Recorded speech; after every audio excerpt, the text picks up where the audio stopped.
প্রস্তাবনা নিয়ে আসতাম, যখনই ডিটিসিএ বলেন বিআরটিএ বলেন কোনো পজিটিভ প্রস্তাবনা নিয়ে আসতো, এনায়েতুল্লাহ বলতো আমার আর আপার মাঝখানে কেউ নাই, আপনারা আমার সাথে লাগতে আসিয়েন না, কুলাইতে পারবেন না।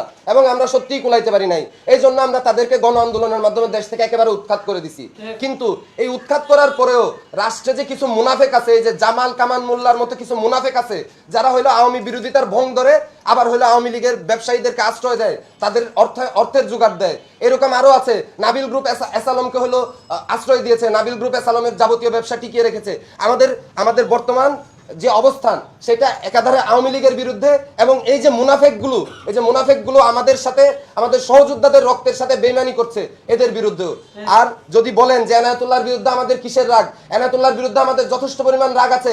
আমরা যখন নিরাপদ সড়ক আন্দোলন করেছিলাম, আমাদের মনে আছে এই এনায়েতুল্লাহ আমাদের ছোট ছোট শিক্ষার্থী ভাই বোনদের মুখে কালি মাখিয়ে দিয়েছিল পরিবহন শ্রমিকদেরকে মাঠে নামিয়ে।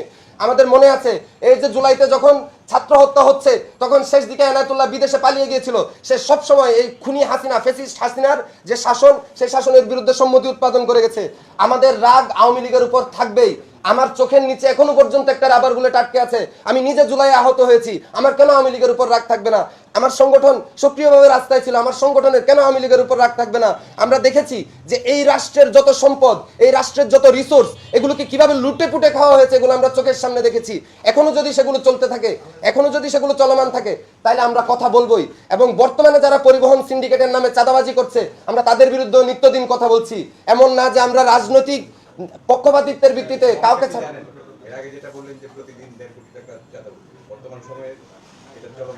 হ্যাঁ, জিপিওর নামে চাঁদাবাজি চলমান আছে।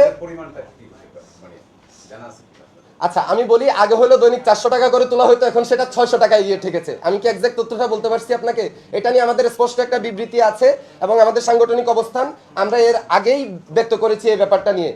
আমরা স্পষ্টভাবে বলে দিতে চাই, পরিবহন সিন্ডিকেটে এই চাঁদাবাজি এবং এই মাফিয়াতন্ত্র যদি বন্ধ করতে হয়, তাহলে পরিবহন খাত যে একটা সেবা খাত, এই জিনিসটা রাষ্ট্রকে সবার আগে রেকগনাইজ করতে হবে। রাষ্ট্রকে ডিটিসি এর যেই প্রস্তাবনা আছে, রুট রেশনালাইজেশন প্রকল্প, যে এক রুটে আমি একটা গ্রুপ অফ কোম্পানিজকে বা একটা ফ্র্যাঞ্চাইজিকে হলে আমি দায়িত্ব দিব বাস পরিচালনার দায়িত্বে থাকবে রাষ্ট্র, মালিক হবে শুধুমাত্র অংশীদার, সে প্রফিটের ভাগ নিবে, সে পরিচালনায় থাকবে না। আপনি নিজেই বলেন